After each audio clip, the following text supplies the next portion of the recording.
Success Insight shares the stories of the people with passion and drive who make things happen in the world. Here's your host, Howard Fox. Hello, everyone, and welcome to the Small Business Series on a Success Insight podcast. The Small Business Series celebrates the founders and owners of small businesses and the people working for the company to deliver exceptional products and services. Our guest today is Don Rodriguez. Don is the Principal and Commercial Construction Manager at Superior Builders, Inc. here in Southern Nevada. Don, welcome to the Small Business Series on the Success Insight podcast. Thanks for having me. I'm glad to be here. Fantastic. And for our listeners, I had the pleasure of meeting Don last week in beautiful Boulder City, home of the Hoover Dam and Lake Mead. What a wonderful little town. I find myself going up there very often because there's some cool little restaurants. It's a nice little getaway and just a great way to kind of enjoy yourself and get out and about and not feel like you're cooped up at home. So, Don, I don't know about you, but this whole Southern Nevada area is really rocking and rolling. A lot going on here. Oh, yeah, absolutely. Even in Boulder City, which most people think is a quiet bedroom community, and it is, but we've got a lot going on the weekends, and we have a lot of festivals, a lot of parties, a lot of events come to Boulder City. So we're a really great place to get away. My wife and I have been here for about 15 years, raising our kids here, and it is a great community that we're really, really happy to be a part of.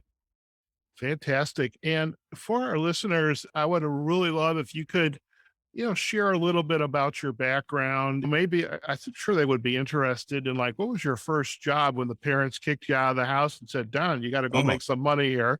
Because that's always kind of fun. I cut lawns for a living back in the Midwest, but let's share a little bit about that. Let's talk about Superior Builders. And I know you're a serial entrepreneur, so I'd like to hear about some of the projects that you and your family and partners are working on. Okay, so let's start with the beginnings. Who's Don Rodriguez? Well, thanks. Well, I was born in Houston, Texas, and lived there till I was about 21, 22 years old. And I moved here to Las Vegas on a one-way U-Haul. When I came here, I didn't know anyone in the state of Nevada or the surrounding states of Nevada, which is the way I wanted it. I wanted to spread out and go somewhere where I could just get a fresh start. And Las Vegas is known for that, giving people a fresh start. And that's what I was looking for at 22 years old. And that's what I found here. I started working in construction when I was about 18 years old on an underground construction crew.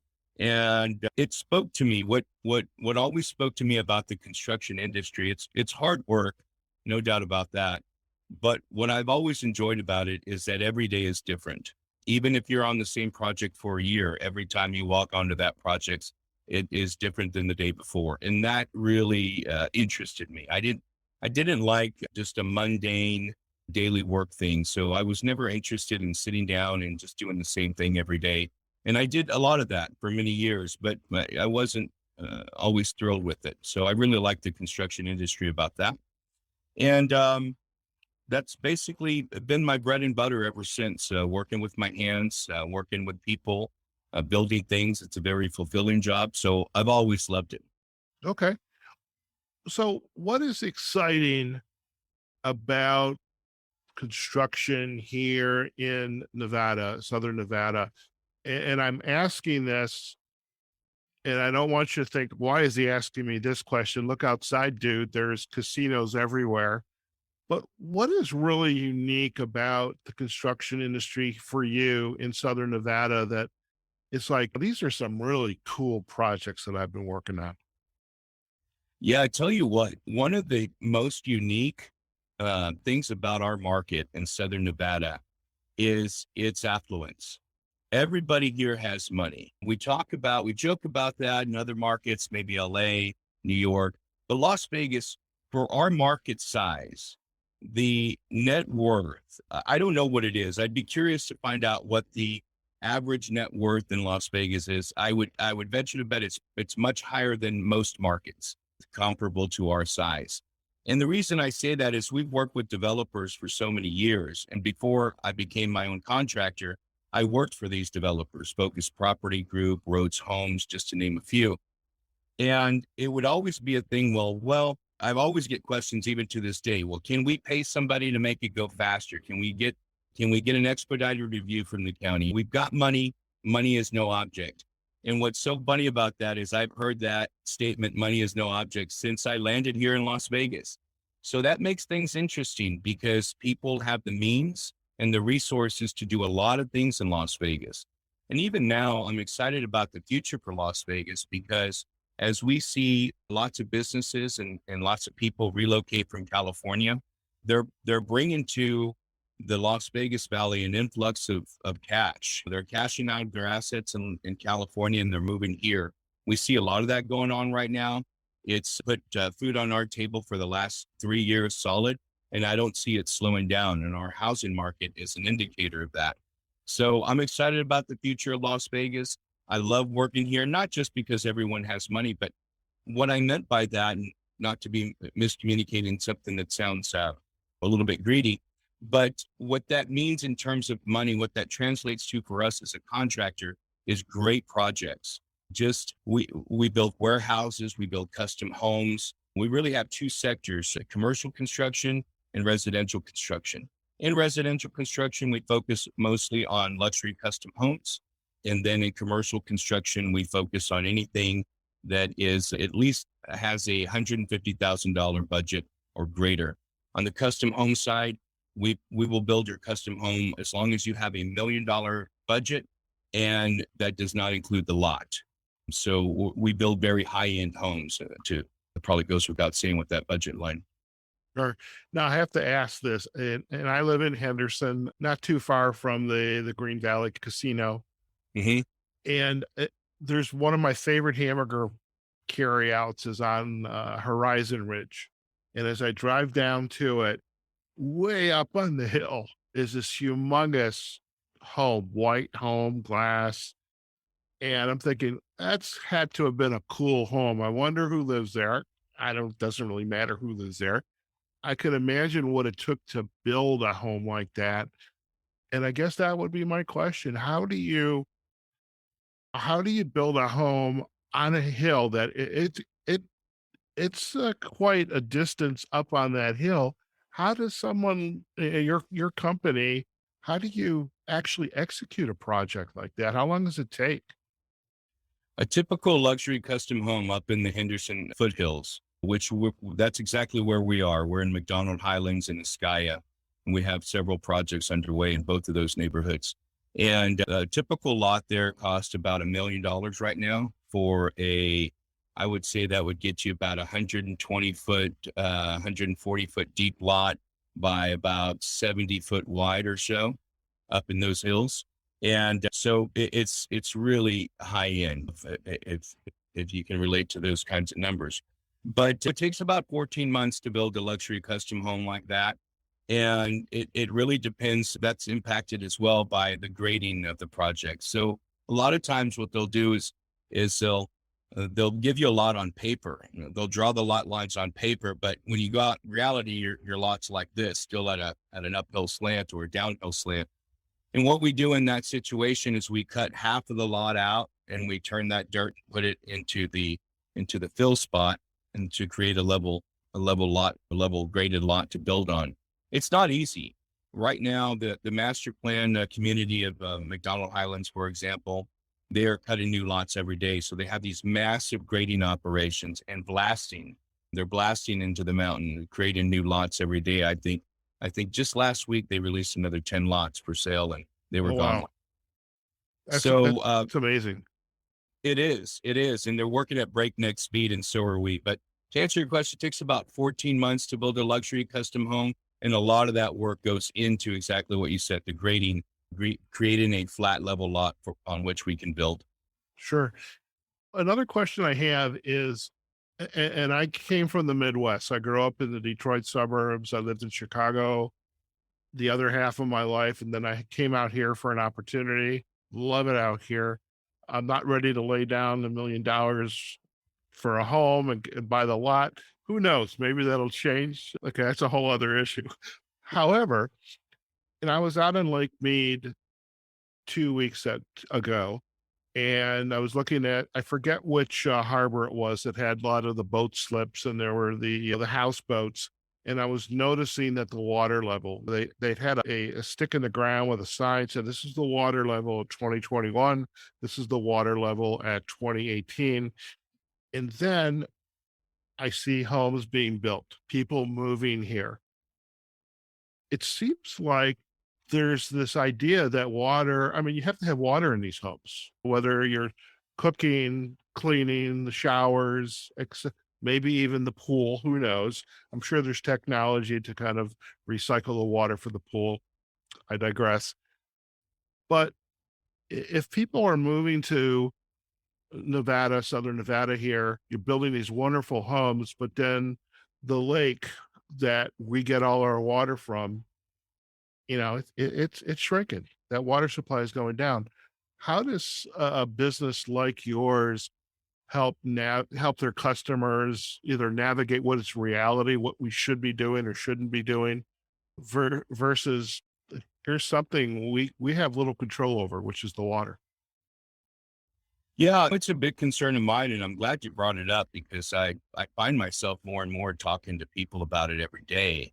One of the if we look at oil and fossil fuels and we consider those to be finite resources, well, nothing's more finite than our water supply. Now that's good and bad. Our water supply is a closed system. We don't lose any water out of our atmosphere into space. So all the water Earth is ever going to have, it has right now. But what's concerning about Lake Mead specifically is that we are using water for water and we're using water for power. And I think the time has come, at least in our valley in Southern Nevada, that we need to stop using water for power. In other words, we need to stop this 100-year-old system in which we built a dam on a river that we use the water to turn turbines that generate power and powers much of the southwestern grid in the United States. And that's fine and dandy. And it's worked for 100 years and that's superb. And I think it's going to work for another 100 years, but we need to back off of that a little bit. So one of the things you see in Boulder City, not by the lake, but in another part of our valley, the El Dorado Valley, is large solar farms and solar plants, solar energy fields. And I think that's helping, but that can only do so much too. I'm not sure how astute you are on renewable energy, but solar panels are supplemental. They don't generate power directly to the grid that we can use to turn on lights. They generate power for batteries and supplemental power, which is great. It's what we need. But I am concerned as well about the development in Las Vegas. I've been here for 27 years and it hasn't stopped except for the recession a few years. It slowed down, but I'm concerned about the water as well. And I think me personally, I think the solution is to find a better power source. Okay. Were me, I'm thinking nuclear, but that's just my personal opinion. Okay. You brought up the mention of solar, and as I drive down 95 and I'll go into the past Nelson, there's an overlook. I love going out there to take, photos of the moonrise, the Milky Way. And there's these huge, huge solar farms. And I'm thinking, man, I wonder what that is powering. And as you kind of just stated, it's not enough still to power our day-to-day use. It's helping to keep batteries topped off. Going back to these homes that you're helping to build, is solar a part of that construction? Is that something that is just it's goes without saying we're going to have some aspect of solar here? Absolutely. It's a big thing in the homes that we build, but we build luxury custom homes. And so our clients are looking for cost savings ability. Of course, putting a bunch of solar panels on your roof is fairly expensive. So while in McDonald Highlands and Ascaya and parts of Summerlin, all of the luxury custom homes that I know of are incorporating solar power. I think the real question is, what are the bigger home developers doing? KB Home, Beazer, DR Horton. These are big names that build much smaller lots and they churn out 25 homes at a time. neighborhoods, 400 home neighborhoods. I would love to see them incorporating more solar options that are affordable. For our clients in the luxury custom home market, affordability that's not a problem, right? Right. And they're using solar power on every square inch that they can. But as a cost savings tool, I'd like to see our bigger developers use it as an environmental tool. Okay. Fair enough. Now, we've spent a fair amount of time chatting about construction, and there's just a little envy of some of these homes that you're helping to build. It would be kind of cool to, kind of go with you on a walkthrough, but that's a whole other, we'll deal with that later. I'll But bring you. I'll bring anytime you want, Howard. You let me know, and I love it. we've I got love one it. under construction right now that you would love. I'll bet I would. I'll bet I would. So I know from, chatting with you, you are also, and I'll use quote signs for our listeners, a serial entrepreneur. So what are some of the other projects that you're working on right now? Well, I've been that way since I was a kid. I started working at 9 years old for my mother. She was a hairstylist. She owns her own salon. And my first job was washing and drying and folding the towels that she used at her hair salon. So I get my entrepreneurial spirit from my mother. And we've been working on, wow, man, I think I've got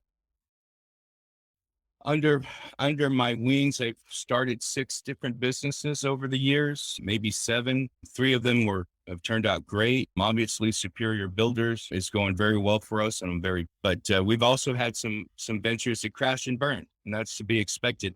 I'm not a college educated person, so everything I've learned has been through trial and error. So that took some time and a lot of money to find my niche. But I think we have a system now as startup entrepreneurs, my wife and I, that works really well for us. We have our rule book and our guidelines that we follow that are based on lessons that we've learned and money that we've lost. Money's a great teacher, I always tell Yes, young. it is. But yeah, we've got most recently, we're working on a podcast studio and a music studio right now in Boulder City. And that's going well. We look to open this podcast studio for lease to anyone, as well as our rehearsal studio for musicians. We are looking to launch that May 1st, May 15th by the latest. And then we also just launched a brand new website called YourRight.com. That's URYTE. That stands for You Rate Your Teachers and Educators. So YourRight.com. And this is a website unlike any other, where parents can go on, log in, and for free and anonymously, you can look up your student's public school teacher and leave them a review.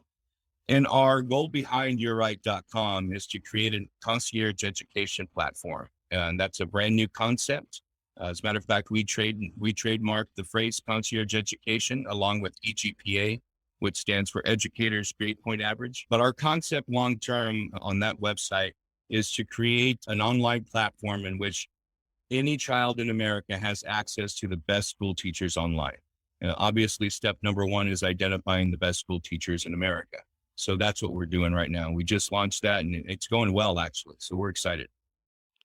So a couple questions, the podcast and music studio. And I know when you and I chatted and you were kind of sharing some of the work that you were doing, when you said podcast studio, the hairs in the back of my neck kind of stood up, and thinking, I'm sure there's some opportunities here. And so I think that's fantastic. I mean, in Las Vegas, all of the visitors now, again, many of them their sole purpose is the Strip, Old Town, Las Vegas. But I would have to think getting people coming out to Boulder City, spend a day at the dam, spend a day in town, bring your team on an excursion. And oh, by the way, you're going to go into a studio and you're going to record something, whatever that is. I think there's so much opportunity for having a standalone studio, because I know you're in it right now. For our listeners, Don's in it right now. I am home. I've got my new green screen, which I like. I haven't figured out how to deal with it when I stand, but because I like to stand when I do my podcast. If I stand, it's more energy. However, I think it's just such a wonderful endeavor, because there's definitely a business need for it. You mentioned the music. So are you a musician as well? I am a musician. Yes. I've been playing since I was a kid. My mom had me take piano lessons and I've revolted against that, but I've gotten back into it the last few years. But I play the piano and I play the bass and I'm pretty decent on the drums. My God, your mom has to be a wonderful woman. I mean, first of all, she made your work, which that's a lesson in itself. Doing the grunt work, washing and folding towels in the salon. When you said washing, I thought she was going to make you wash the hair of her customers, but I'm glad you said towels. You have the rehearsal studio, and is the studio actually is that for hire as well, so bands can come in and record their work? They can certainly record in here, but yes, bands, the rehearsal studio is built for bands and musicians to come in here and practice. We have some very unique aspects to our particular studio that's opening later next month. And we can share that website later so people can check it out. But we've got stages, an upper stage and a lower stage, which you don't find in very many rehearsal studios. We also have stage lighting, so you can turn off the house lights and turn on the stage lights and get a real feel that you're performing somewhere. And then the biggest thing that sets our rehearsal studio apart from other rehearsal studios is we have mirrors along the stage. So you can watch yourself perform. I don't know if you've ever taken band, but any band teacher will tell you the hardest to get kids to do is to look up when they're playing. And as a band student myself long ago, I was always told to practice in front of a mirror. So we put mirrors in our rehearsal studio so you can see what you look like when you play. It's a really fun place to come here and practice. But it's not just for bands. We're also building it for TikTok artists and YouTube artists. We want to give young people every opportunity they can to get into music. I think music is an art, at least instrumental play is an art that's dying with the younger generations. And we want to make sure the kids are still playing guitars and pianos and drums. And so that's what we built this for, so that we can share all of our music tools and stuff with kids and with other bands and hopefully keep music going. That's fantastic. And let's talk a little bit about U-Rate so this is a platform that's going to serve families nationwide. So there is no geographic limitation here. That's correct. That's Okay. correct. So our goal is to get the best teachers in America working for our online concierge education platform. And when I say concierge education, it that might sound like it has some different meanings, but what we mean specifically is imagine you had a student who is great at science but suffers at math. We want a scenario in which online you can pick any teacher from a pool of teachers all over the country. And we have a grading system that goes up to 5.0, like a student's GPA. We call it the eGPA, which is Educator's Grade Point Average. And you'll be able in the future with our system, you'll be able to go online and pick, maybe you want a 5-star teacher for math since your student is struggling in math. And then you can pay for a 3-star teacher for science. But anyway, that's the concept behind concierge education, mixing and matching and finding the best teachers for your student. Not all students are the same and not all teachers have the same teaching style. So this is something we're really excited about. We really think this is the future of education. I think the years in COVID proved that it is at least possible. And so we want to push the envelope and see where we can take this and to the benefit of students nationwide. When you mentioned COVID, what really jumped out for me as you were describing this is COVID has impacted so many job sectors in the US, the healthcare, nurses, teachers, and in some cases individuals being afraid to go back into the classroom with large groups of kids, other coworkers, administrators, and they've elected to leave the profession because of some type of fear or being uncomfortable. And there is a market for tutoring. And so my child needs help with math. They need help with their writing skills, et cetera, science, et cetera.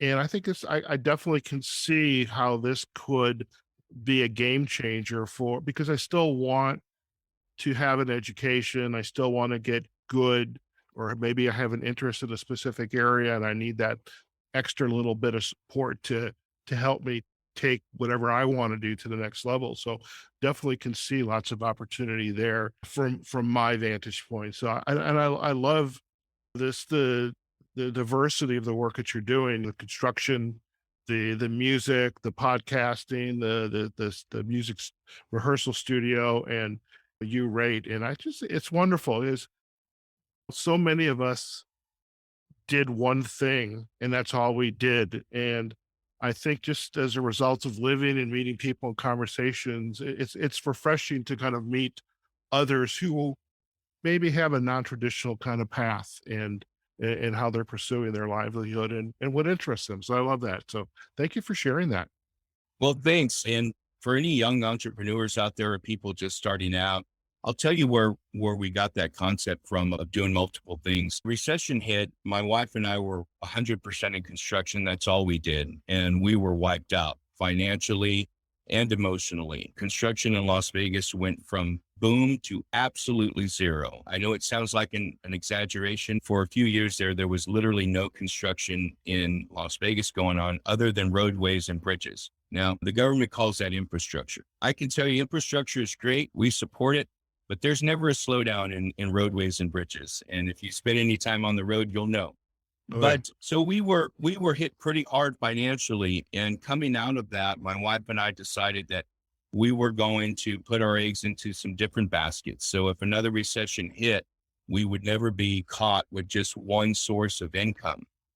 And it's worked out great. But man, there's been some tough months as well, because what I found out early on in starting multiple ventures is that if you take your foot off of the gas pedal on your main business, I liken it to driving a big rig truck uphill. And if you've ever pulled an RV or if you've ever driven something heavy uphill, you'll know that as soon as you take your foot off the gas pedal, you immediately start to slow down. And I use that as an analogy so that people understand that's how fast your business will slow down. So we learned the hard way. We opened up a pull store and a pull supply store and a pull service during the recession just to put food on the table. And it went great. We since sold the business in 2019, thank God, right before COVID hit, and we sold our stores and all of our routes. But what I noticed then was as I was opening that business, construction started to suffer. And at about 3 months into after the grand opening of that business, I found myself in a spot where all the publicity surrounding the grand opening was gone. And because I had put so much focus and effort into that new business, I wasn't marketing properly on construction, and that slowed down. So just a word to the wise, it sounds great to have multiple businesses, and it is, I won't lie to you, but just keep in mind, anyone listening, anyone thinking of doing that, it is a lot of work. And keep that analogy in your head of taking your foot off the gas pedal while driving a big truck up a hill, because that's exactly what it's like. So make sure you're always taking care of the business that provides all the bread and butter. And then beyond that, do whatever you like, have fun. I love that. And great insight for our audience. So Don, thank you for sharing that. You're welcome. Now, if our listeners would like to learn more about you and your work, where are the best places for them to go? Well, our construction website is sbinevada.com. That stands for Superior Builders Inc. Nevada spelled out. The new concierge education platform and the teacher review website is yourright.com. That's URYTE.com. And then look for I Music .studio coming out soon. That is the word A-N-D, and then the letter I again, music.studio. And it's a funny name, but it's got some meaning. So we're proud of it, and we're hoping it's going to do really well. Sounds good. Now, do you want to share what that meaning is, or is that too personal? No, not at all. So I is actually a Rasta word for, that's how Jamaicans say we. And the concept behind I, meaning I, is that in universal terms, you and I, Howard, we're products of the same energy, right? And so you can say, but what the Rastafarians and Jamaicans prefer to say is I, meaning you are me and I am you and we are we. And that's where the word I comes from. So that resonated with me when I heard it. And then as I start to listen to music and I hear those terms, I&I, and I decided to go with that as the name. Fantastic. Well, I appreciate you sharing that.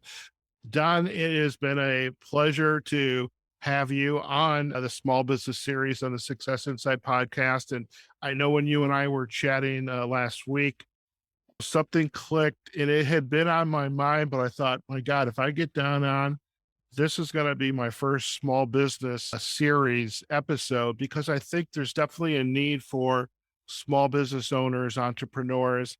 And I'm not talking about the real estate owner or the financial service provider, but the guy, woman, individual who's every day, either themselves or family with a group of people are actually creating things in the community, making the community a better place. And I think there's a huge need for that. So thank you again for taking the time out of your day to join us on the Small Business Series on the Success Insight podcast, and looking forward to getting to know more about you and your work. And I'm sure our listeners will as well, especially ones who are going to be coming to Nevada, and perhaps we'll get them into the studio, or we'll point them to a piece of land to buy, and then you can come and construct that high-end home. So thank you again. Thank you, Howard. I appreciate it. This has been real fun for me. This is my first podcast interview, believe it or not. And I really like what you're doing with the Success Insight with entrepreneurs. There's a lot of lessons to be learned out there. I encourage people to become entrepreneurs, especially kids looking to do things different. A lot of kids are going to college that's become full, and they're handing out degrees that don't have much meaning. So entrepreneurism, I think, is a way to go for a lot of young people. And I'm glad what you're doing, so we can share our experiences and maybe make it a little easier for the up and comers. Sounds like a plan to me. So thank you again. Listen, stay on the line. I'm going to do a quick close, and you and I can come back and have a final chat. Okay. Thanks, Howard. All right, folks, we have just been chatting with Don Rodriguez. He's the principal and commercial construction manager at Superior Builders, Inc. here in beautiful Southern Nevada, Las Vegas, Henderson, Boulder City, and areas in other areas. Okay. I'm sure he's not limited to just the three that I just mentioned. And I also love about Don, he is also a serial entrepreneur. And now again, wise words is focus on where you're getting the bread and butter from, but also it's important. The economy changes, life changes, things happen. And it's also very important to have, word that I use is side hustles, or a side hustle. And even this podcast, it began as a solution for my clients who I was helping with their LinkedIn profile, but they wanted to create content. And much like a New Year's resolution where they want to start to write, create that blog, and they never could get to it. And that's why we created the podcast, because interviewing them about their work, we're creating content, but we're also reusing it. So you create it once, you reuse it multiple times. So between the coaching, the LinkedIn, the podcasting, and now we're even expanding the podcasting to help small business owners, organizations launch their own podcast. So, keep focused, as Don said, on the bread and butter, but also be open and aware. Look up and see what other opportunities abound that you can take advantage of. So really some wonderful lessons here today on this inaugural episode of the Small Business Series on the Success Insight podcast. Now, do make sure you check out Don's website, Superior Builders, which is sbinevada.com. And we'll also provide the backlinks to the uwrite.com, the studio for the concierge education and grading the educators. And also we're going to provide the backlinks to inimusicstudio.com, because if you're ever in Nevada, that's what you come to Las Vegas, you want to check them out, perhaps get into that studio, and who knows what you're going to create. Now, as far as this episode is concerned, you can find us on successinsightpodcast.com. We are on the LinkedIn and Facebook. We have our Success Insight podcast pages there, and we are on all the podcasting platforms: Amazon Music, Apple Podcasts, Google Podcasts, Audible, Spotify, iHeartRadio, and a whole host of other directories. And we definitely want to hear your thoughts on today's episode or any of the other episodes. So like it, comment, share it with your friends and family, but do come back and visit us again. We'd love to have you join us for the ride that we're on with this podcasting venture. Okay, folks, wherever you are, whatever you're doing, go out there, have a phenomenal day, and we will see you on a future episode of the Small Business Series on the Success Insight Podcast. Take care now. Success Insight is a production of Fox Coaching and First Story Strategies. Find us online, successinsightpodcast.com.